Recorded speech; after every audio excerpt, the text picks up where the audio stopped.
Chicken jockey!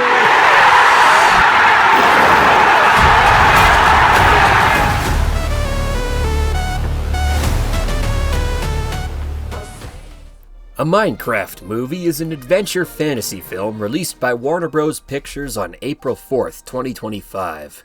Based on the 2011 video game of the same name, the film was written by Chris Bowman, Hubble Palmer, Neil Widener, Gavin James, and Chris Galletta, and directed by Jared Hess.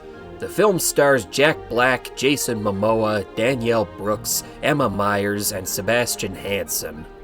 Minecraft. The game, famous for being an open-ended craft-your-own-adventure experience, has been adapted to a medium built on linear, highly structured storytelling to appeal to the wider audience. It's another classic case of popular thing A being ported to the silver screen because, trust me guys, this thing is totally gonna make a ton of money!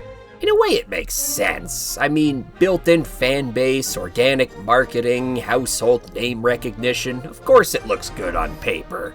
But you still gotta ask yourself one simple question. Will this movie make a name for itself the way the Mortal Kombat movie and Last of Us series did? Or will it be the way the Resident Evil and Borderlands adaptations did? Well, honestly, I have no idea, but hey, you're supposedly here for my opinion, so that's exactly what you're gonna get. Jack Black, 0 through 10 out of 10. Once more, this enigma of the acting world proves that outside of Kung Fu Panda, he is simultaneously the funnest and most annoying part of every scene he is in. Jason Momoa, 9 out of 10. Total deadbeat loser, never looked so good. He's basically a jumpier, funnier Jack Black who doesn't sing for no reason. Danielle Brooks, 7 out of 10. Probably would have had a worse score if not for the fact that her weird petting zoo hustle became a critical plot point. It's because dogs like her. That's it. It's just because the dogs like her. Emma Myers, 7 out of 10. Barring the beginning and the end of the movie, you're almost liable to forget she's there. Kind of a shame, really. Sebastian Hansen, 5 out of 10. It's okay. You're keeping a time-honored tradition of wooden child acting alive and well. I will admit the Tater Tot canon was pretty cool, though. Rachel House, 8 out of 10. She's pretty much got the vaguely menacing yet dryly comedic villain trope down to a fine art at this point. Knowing how her character got this way, too, you can't help but feel kinda bad for her. And here I thought a central antagonist in a Minecraft movie could never work. Jennifer Coolidge, 9 out of 10. Yeah, your side plot was completely unnecessary, but who cares? All hail Stifler's mom. All hail Stifler's mom. Dennis the dog, 10 out of 10. I'm a simple man. You put a doggo on my screen, and I forget how much of a heartless bastard I am. Wait, Matt Berry's in this movie? Oh yeah, that's a 10 out of 10. Look, I don't make the rules here. Everyone else, 7 out of 10. You serve your purpose well, and while I'm told some of you might be cameos, I'm not cultured enough to know who you are. Gold star for participation, I guess. The story, 7 out of 10. Yeah, the believe in yourself and power of friendship plot is still corny as hell and has been done to death a million times. But honestly, the familiarity is comforting. Like your favorite blanket, or your first ever Minecraft world. The writing, 7 out of 10. I'm not gonna lie, it loses points for unnecessary poorly written musicals. But other than that, the dialogue is mostly solid, none of the references feel forced, and the characters are written in a way that you can't help but feel invested. Basic? Sure.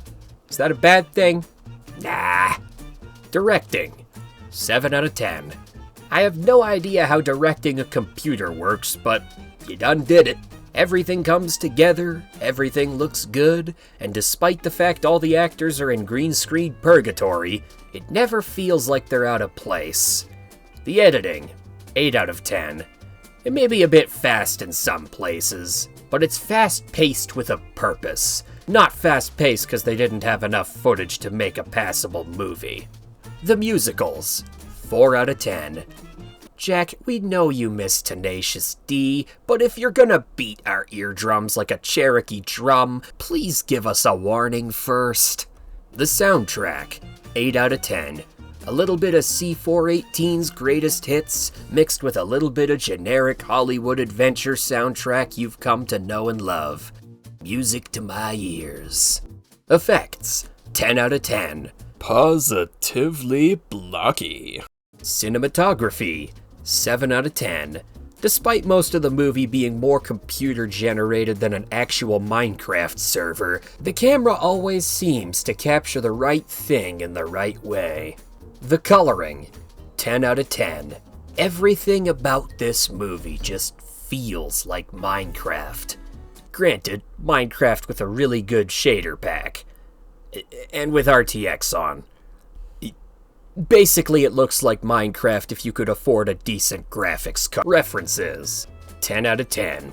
It's amazing what you can do when you actually do your homework. While some might worry about the references overpowering the experience, it never feels like they're getting in the way. If anything, they're enriching the experience, getting the uninitiated curious about the game, and giving veterans something to knowingly smirk at. Hell, they even managed to slip a couple non-Minecraft references in there. Rest in peace, Big Chungus. The audience. Wait, what? Honestly, you haven't lived until you've seen a theater full of teenagers scream chicken jockey at the top of their lungs. 10 out of 10. Absolute cinema. This is why theaters exist. The final rating for a Minecraft movie is 7.5 out of 10. While it's definitely a movie intended for a younger audience, there's still plenty to enjoy here. From the bright, colorful visuals, to the sly references and world building, to the sense of adventure created by the cast, and the unexpectedly heartfelt message about the importance of harnessing your creativity and allowing it to guide you. It's exactly the pure, silly kind of fun that you can't help but smile at. And that's it for today. Only took me a month this time. Not bad, right? In all seriousness, I will be getting more active soon, because as of this week, my schooling is finally coming to an end. I'm looking forward to finally putting some actual time into this channel, just as I'm looking forward to hearing your guys' thoughts on this movie. Thanks again for stopping by, and whether it's the next video or the next year, I'll see ya when I see ya.